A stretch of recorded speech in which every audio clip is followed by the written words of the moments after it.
سلام امیدوارم احوالتون عالی باشه. من بازم دیر اومدم ولی بازم اومدم. به نظرم اومدن بهتر از نیومدنه. اومدم راجع به چیزای مهم حرف بزنم، راجع به پول، راجع به این که از ایران چقدر پول آوردم، بلیطمو چجوری گرفتم، اومدم اینجا چیکار کردم، چیا خریدم که نه، مثلا پولی که اینجا خرج کردم خرج چیا شد، اضافه بار چطور بود، راجع به بانکی که حساب باز کردم، راجع به اینکه کجا کار پیدا کردم، راجع به مصاحبه‌ای که واسه کار داشتم، راجع به حقوقا و نحوه حقوق دادن و خلاصه که این یه ویدیو به نظرم خیلی اساسیه.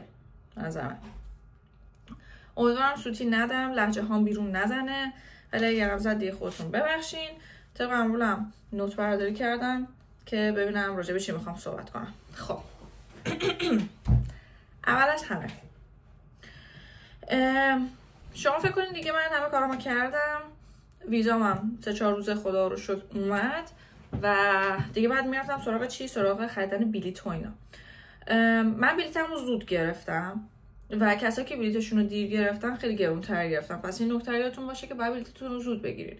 منظورم از زودم اینه که به محض اینکه ویزاتون اومد دیگه وقت تلف نکنین.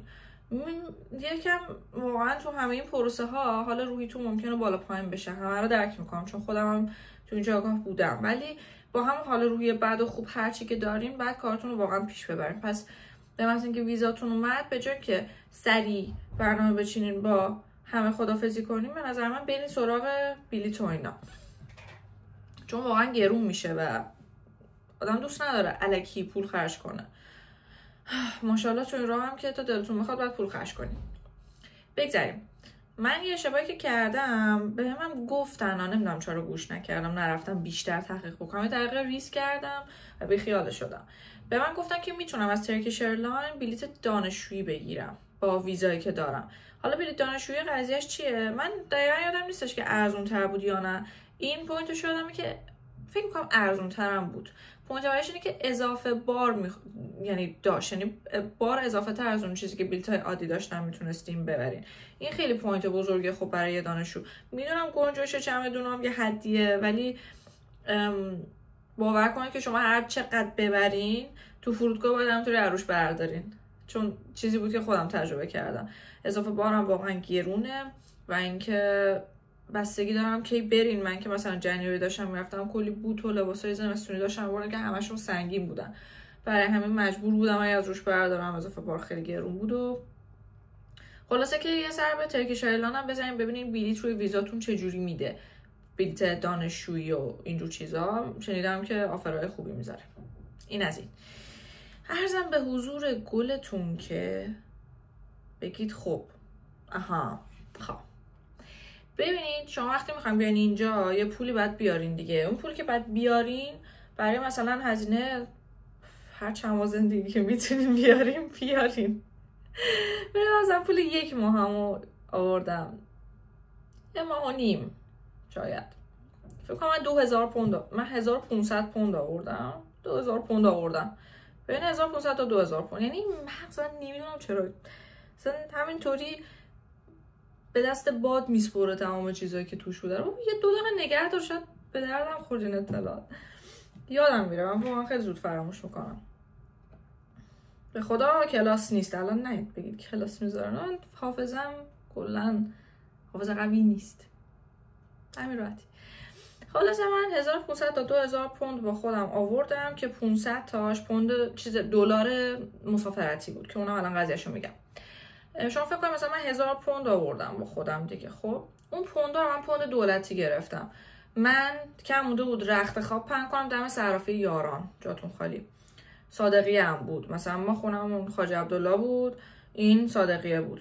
من زنگ زدم صبح به صبح، مامانم بنده خدا مامانم صبح به صبح، سلام آقا پوند دولتی دارین؟ سلام خانم. یه پش میگم گفت بله یه مثلا 500 تایی داریم. مامانم گفت آقا نگهدار اومدیم همانا. مریم میپرید اسنپ موتور میگرفت میپرید پشت موتور میرفت تو 10 دقیقه یه روب صادقیه همانا با سرعت نور. حالا 10 دقیقه یه روب هم نه، واقعا 20 دقیقه 25 دقیقه. بعد 25 دقیقه میرسیدم میدیدم مثلا یه آقای خوشحال داره از صرافی میاد بیرون. میرفتم تو میگفتم آقا پوند دولتی رو بده بیاد، میگه همون آقایی که لبخند زد بهتون دمه در اون پوندا رو برد. من اینطوری بودم آقا چقدر بدم این پوندا رو واسه من بذاری کنار، چیکار کنم این پوندا رو بذاری کنار؟ میگفت نمیشه، هر کی زودتر بده. گفتم بابا ما خونمون اون ور شهر، خب شما اینجا، این چجوری خودمون برسونم؟ اون پوندا خلاصه داستانی بود. بعد حالا الان دارم با خنده میگم نمک بازی در میارم، اون موقع واقعا اینطور خودمون رو میزدیم. تفاوتش هم خیلی نبود به خدا، دروغ چرا، تفاوتش اصلا خیلی نبود. تفاوتش چقدر بود؟ شما این 2000 تومن 3000 تومن بود تفاوتش، اصلا زیاد نبود. ولی به خدا همون 2-3 هزار تومن هم تو اون تورم و اون موقع هایی که جنگ بود بین این دوتا کشور عزیز، خیلی عزیز، کشور ما با کشور عزیز دیگه، وقتی بین دوتا کشور جنگ بود همینطوری 3 تومن میرفت و قیمت پوند. من تو اون تایم داشتم سعی میکردم پوند ارزون تر بگیرم که به بودجم بخوره، پول علف خرس نیست. خلاصه این شد قضیه پوندا. پس میتونید پوند دولتی هم بگیرید. من میگم تفاوت نرخش خیلی زیاد نیست. من از 2 تا صرافی گرفتم. صرافی یاران نرخ بهتری میده اگه گیرتون بیاد، توی صادقی هست. یه صرافی دیگه هم بود که اسمش الان نمیدونم، سرچ کنید تو گوگل مپ میاره، توی خیابون ولیعصر نرسیده به توانیر. اون صرافی هم پوند دولتی میداد. پوند دولتی هم اینطوریه که مثلا دلار دولتی نیست شما لازم باشه حساب باز کنید و فلان کنید و بیسار کنید، نه، یه سری دنگ و فنگ داره دلار دولتی تا جایی که من میدونم و هر موقعی نمیدم. پوند دولتی بسته به خود صرافیه. با کارت ملی شما میتونید بگیرید. هر شخص یه سقفی داره، سقفش هم الان واقعا حضور ذهن ندارم، همه اینا رو تو گوگل سرچ کنین میاره. تا یه سقفی هر شخص میتونه بگیره. عرضم حضور گلتون که سالی یه بار هم میتونین بگیرین. الان مثلا گرفتین خرداد ماه، تا سال دیگه خرداد سال دیگه نمیتونین بگیرین با کارت ملیتون. این از این. خب این شد پوند دولتی. دلار مسافرتی، شما 2-3 روز مونده به چیزتون، پروازتون، میرید توی اپلیکیشن بانک ملی حساب باز میکنین. چی بود خدای بانک ملی؟ یه چیزی هست بعد داشته باشین. خلاصه ثبت نامه‌شو بکنید برای بانک ملیتون، اپلیکیشن دیگه بکنید. فقط 2-3 روز مونده به تاریخ پروازتون باز میشه که مثلا ساعت و روز رو انتخاب بکنید و باجه رو انتخاب بکنید. باجه که انتخاب نکنید، ساعت و روز انتخاب بکنید. تو فرودگاه امام خمینی رحمت الله علیه اونجا میرید از باجه میگیرید. باجه هم دقیقا آخرین گیته، یعنی آخرین گیت رو که رد کردین در حالی که چشماتون خیس اشکه و با همه خدافظی کردین و غم تو دلتونه و حالتون بده، یادتون نره مثل من نشید که راتون رو بکشید اینوری برید سمت هواپیما بعد اون پشت همه پر بزنن که مریم دلارات. مثل من نشین، مثل مریم نشین. یه ضربدر بزنین اینجا با چشمان اشکالود برید دم باجه آخرین گیت بگیرید دلاراتون رو. آره من داشت یادم میرفت واقعا. بعد تا آخرین لحظه هم گفته بودن که یادت نره، ولی من داشت یادم میرفت به همین سادگی. خلاصه اون دلار رو هم که گرفتین یه کیف بردارین، از این کیف کمری تو رو یا کش بنزین یا تو کمرتون ببندین، پولاتون رو بذارین توش. پولاتون از خودتون جدا نکنید، با پولاتون بخوابید، با پولاتون پاشید.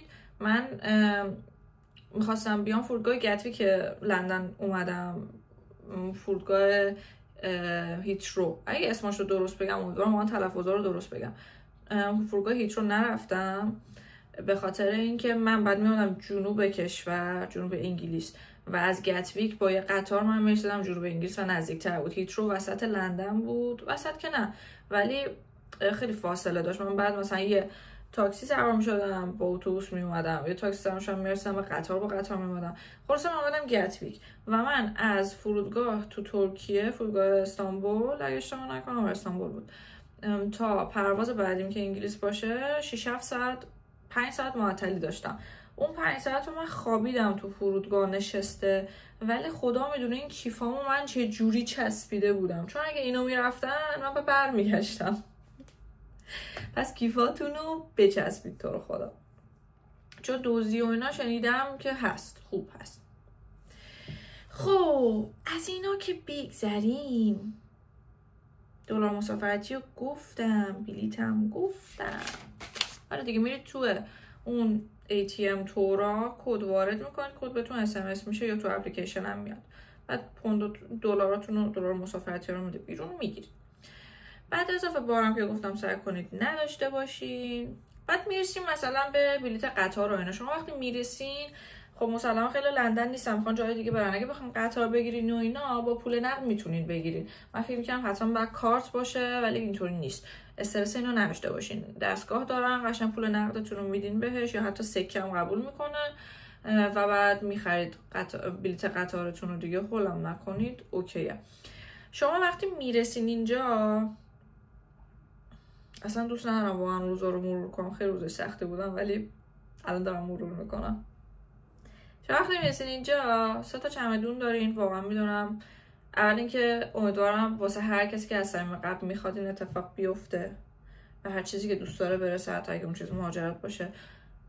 و در پرانتز، داخل پرانتز بگم که امیدوارم واقعا وطن آدم همیشه جای امنی برای آدم باشه که آدم نخواد مهاجرت کنه به جای دیگه. از همه اینا که بگذریم، شما با 3 تا چمدون کل زندگیتون تو 3 تا چمدون میرسین کشور مقصد.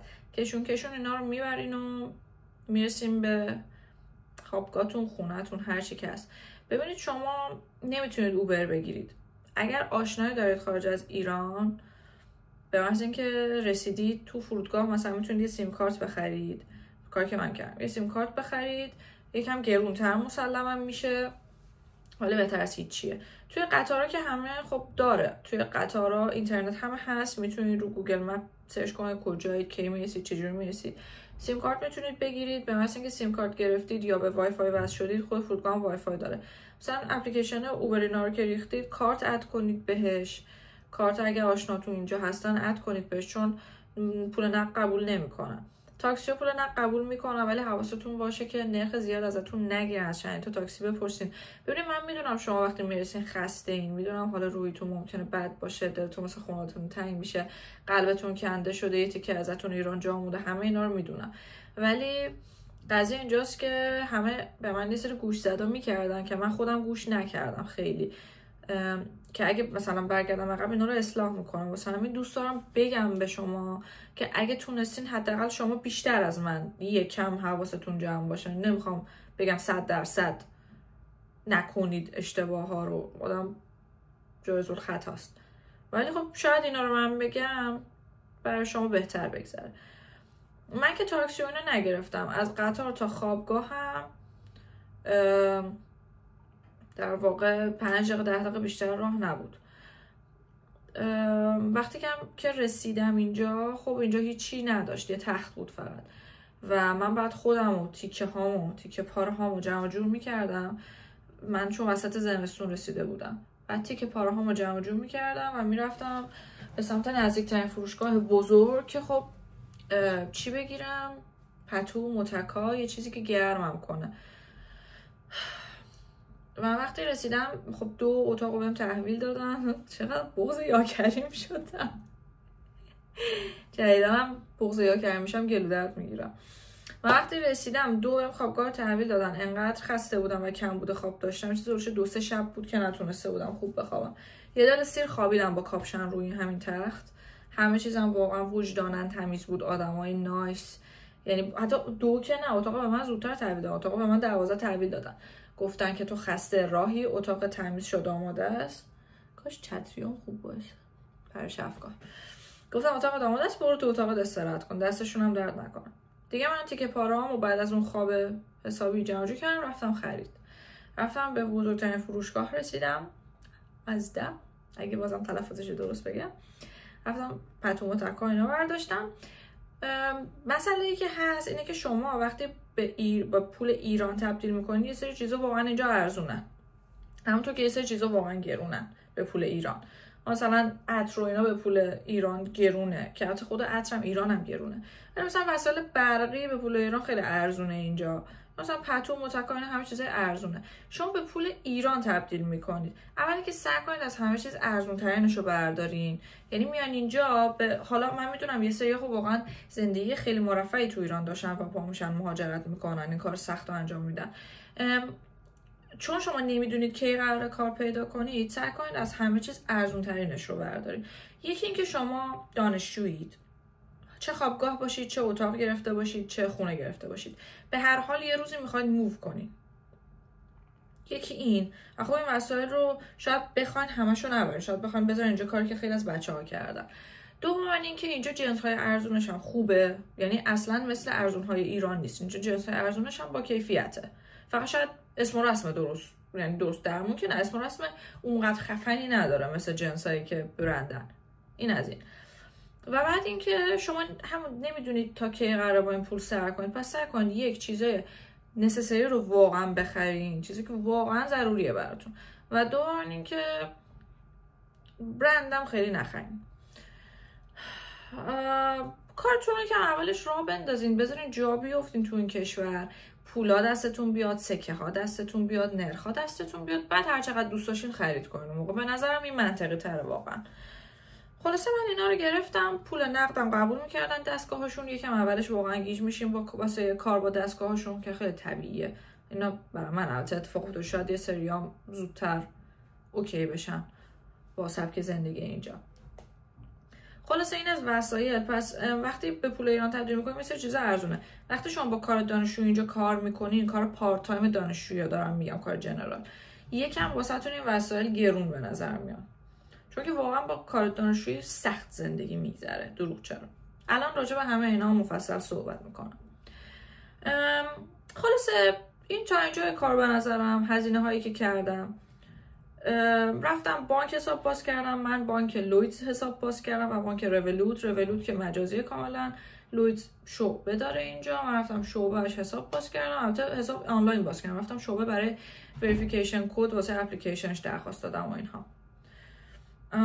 از طرف دانشگاهم نامه بردم، همه اینا اوکیه. دوستام نتوست باز کردن. بازم امیدوارم به خدا میگم تلفظا رو درست بگم، اگه نمیگم ببخشید، چون منم خودم خیلی راجبه این اسم صحبت نکردم با خود بریتیش ها، واسه همین نمیدونم تلفظ درستش چیه. امیدوارم نتوست باشه، نتوست نمیدونم. ولی اینا کلا بانک‌های خوبی ان. لویدز، نتوست، رولوت، یه دونه دیگه هم بود، اونم مجازی بود، اونم بانک خوبی بود. SNBC همچین چیزایی.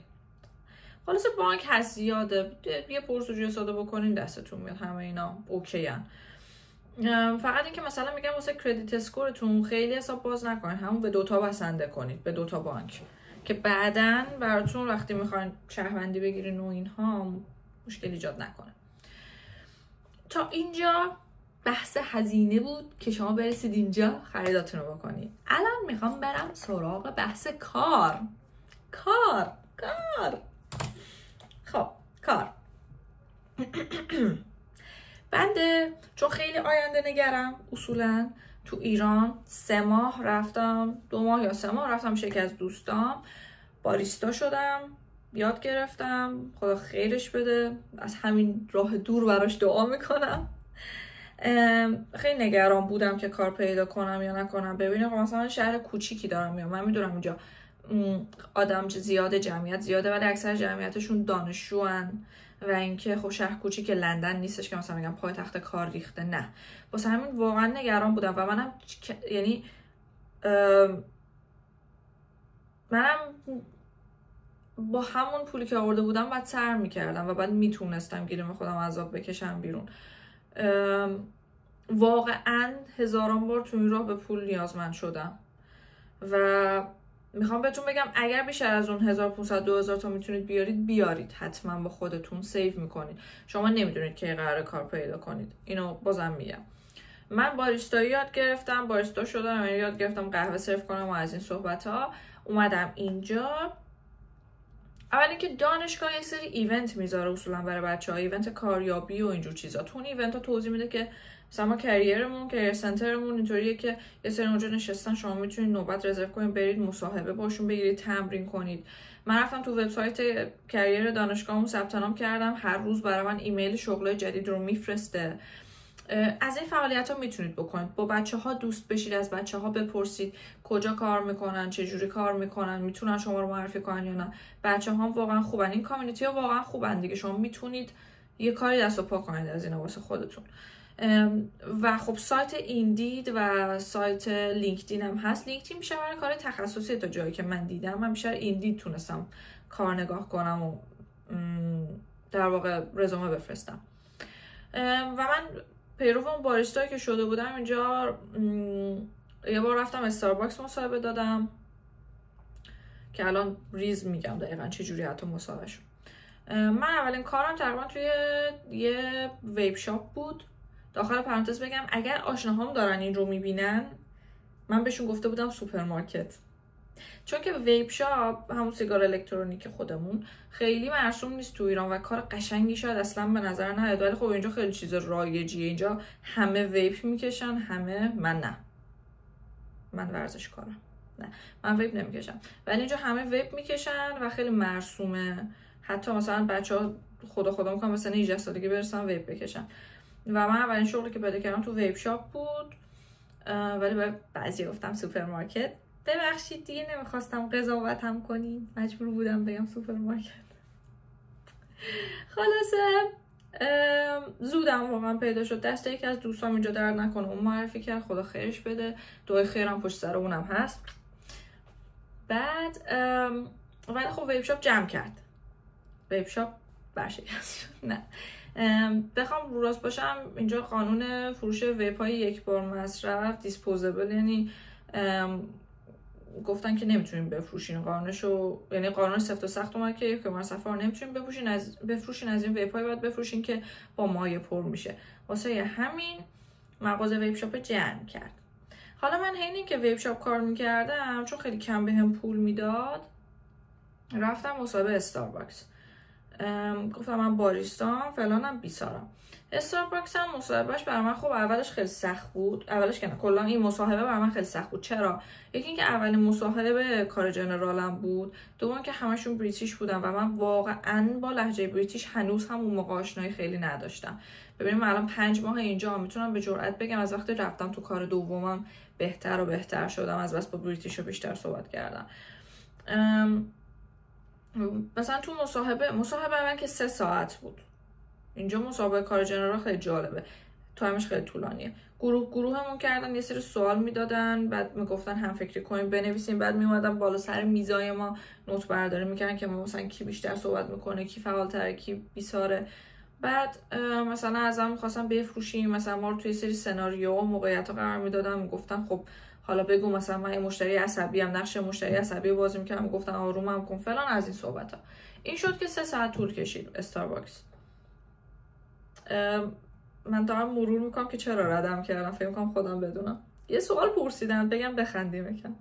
یه سوال پرسیدن ازم، گفتن که به نظر یکی از مهمترین ویژگی‌هایی که میتونی به عنوان کسی که تو استارباکس کار کنی چی میتونه باشه؟ یعنی من نه، یعنی یکی کسی که میخواد تو استارباکس کار کنه یکی از مهمترین ویژگی‌هاش چی میتونه باشه؟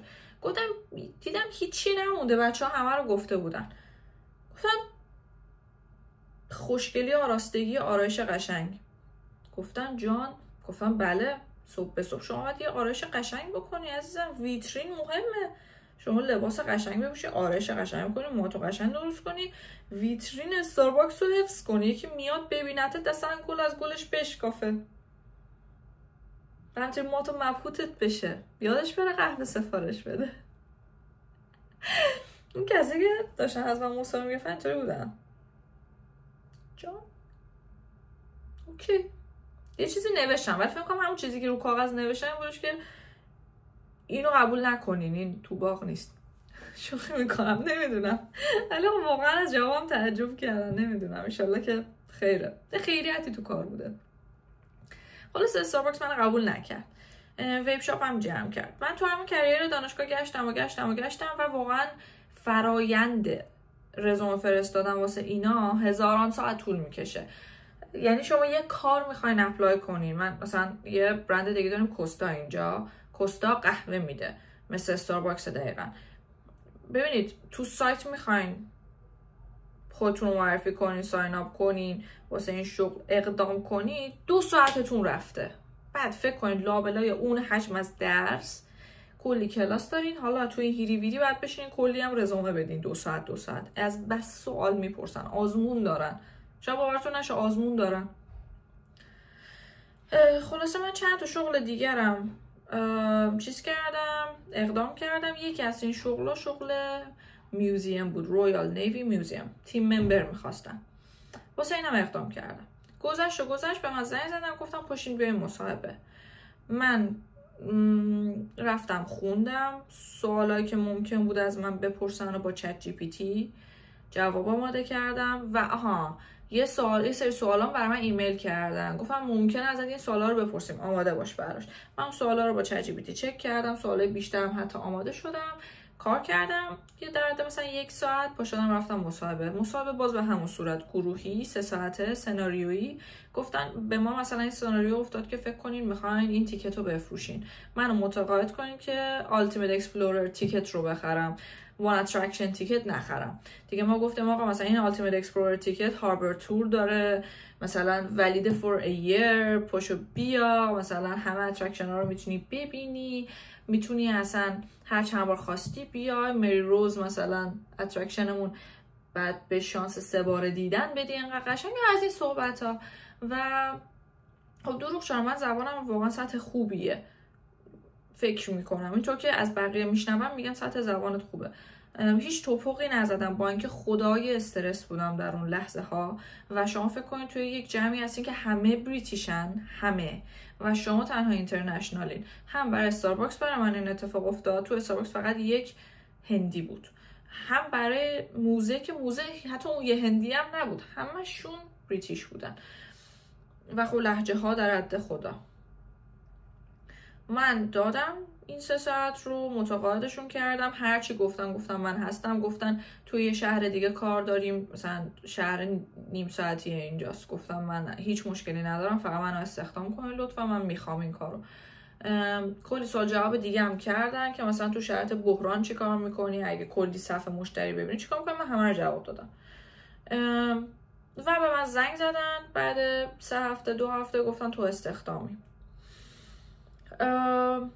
من خیلی بازم حرف دارم تو این زمینه بزنم، ولی بذار اینجا داخل پرانتز بگم که من برای کانادا رزومه برای خودم داشتم. اون رزومه رو فقط پربارتر کردم، همون ویپر رو بهش اضافه کردم، سعی کردم کارم رو پررنگ‌تر کنم، ادویکیشنم رو کم رنگ‌تر کردم، چون رزومم برای کانادا و برای یوکی خب ادویکیشنم بخش ادویکیشنم خیلی پربارتر بود، ولی چون الان می‌خواستم برای کار تغییرش بدم، ادویکیشنم رو کم رنگ‌تر کردم، کارم رو پررنگ‌تر کردم و از همون رزومه استفاده کردم برای همه جا فرستادم. این شده مثلا رزومه کاری من. و جدیدن یه عکس هم بهش اضافه کردم، نمیدونم مثلا کار درستی کردم یا نه، فقط یکی از دوستان گفتن که چون ما می‌نویسیم مازلم، یعنی چون می‌نویسیم ایرانی، اینا مثلا فکر می‌کنن یه کسی مثلا با پوشیه ممکنه باشیم، برای همین یه عکسی از خودت بذار که مثلا ببینن انسان موجهی هستی.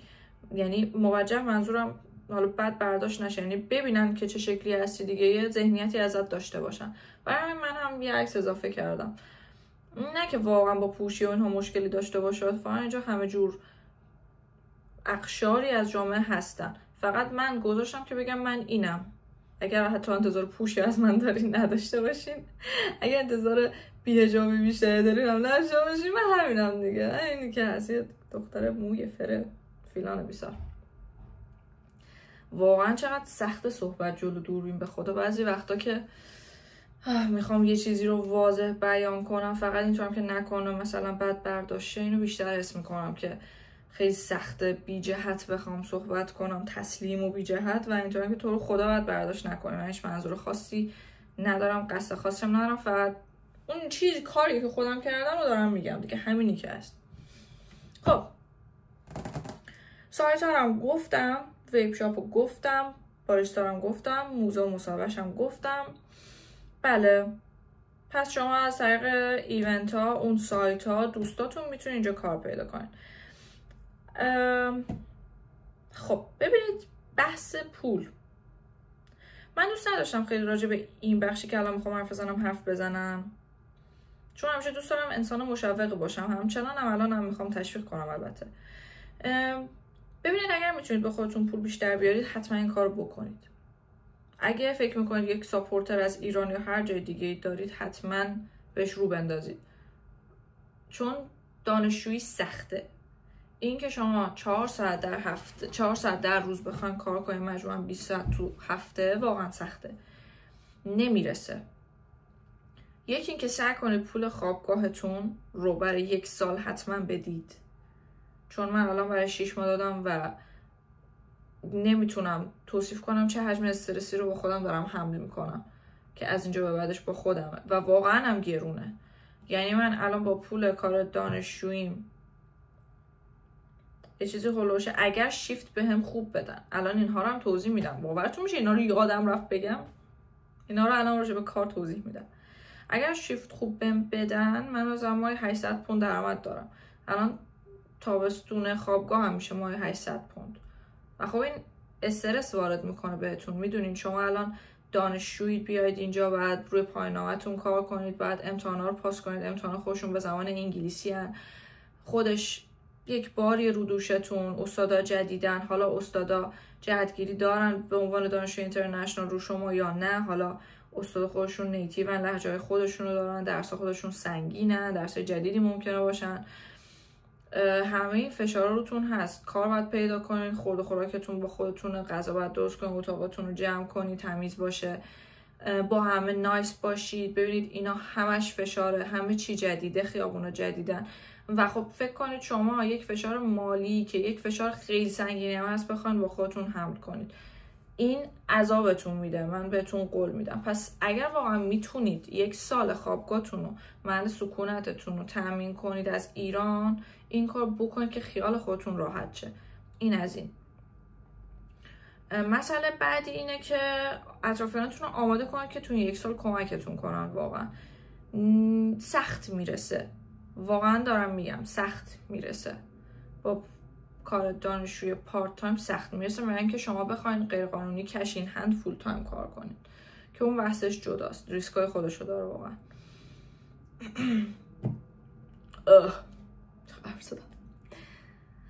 خلاصه سخت میگذره، ولی 1 سال پشت سر بذارین، به امید خدا کار فول تایم پیدا کنین. هر کسی که هر جایی داره مهاجرت میکنه خیلی راحت تر میگذره زندگیش دیگه، مسلما با کار فول تایم. شما از پس مخارج زندگی برمیاد. عذرخواهی میکنم، بیشتر از این واقعا نمیخوام راجع به این توضیح بدم. فقط آماده کنید اطرافیانتون که شما 1 سال سخت رو در پیش دارید و مطمئنم هستم که همه چیز به بهترین نفس همتون پیش میره. این فقط تنها نکته‌ای بود که میتونستم بهتون بگم که اگه میتونید بیشتر به خودتون بیارید، اگه میتونید 1 سال زندگی اینجاتون رو که دانشجویی رو بدید.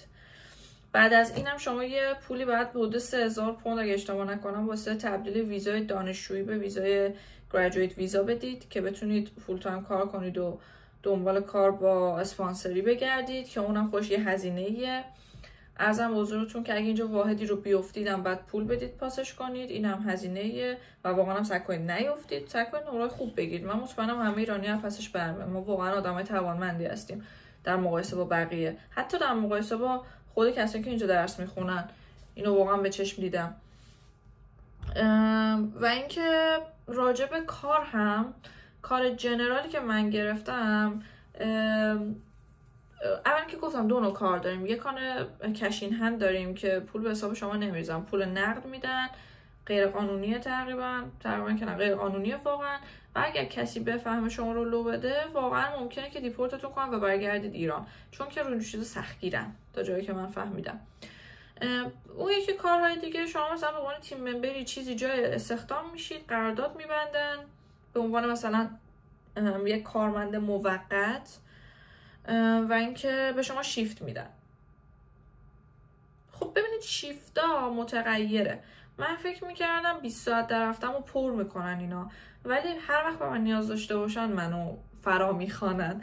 یعنی مثلا یه تایمایی به من شیفت میدن، مثلا بانک هالیدی که بود، یه تعطیلات خیلی خوبی بود اینجا، میدونستم موزه شلوغ میشه، تقریبا 20 ساعت من تو هفته پر میشد، ولی یه سری هفته‌ام بود مثلا 10 ساعت فقط تو هفته برای من پر میشد و خب این یکم اذیتتون میکنه. میدونید شما روی پولی حساب باز میکنید و بهتون نمیدنش، شیفت نمیدن.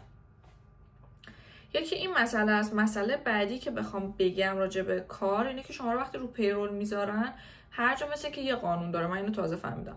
مثلا این موزه که من کار میکنم گفته حقوق 1 ماهو نگه میداره انگار. یعنی مثلا من اپریل رو کار کردم،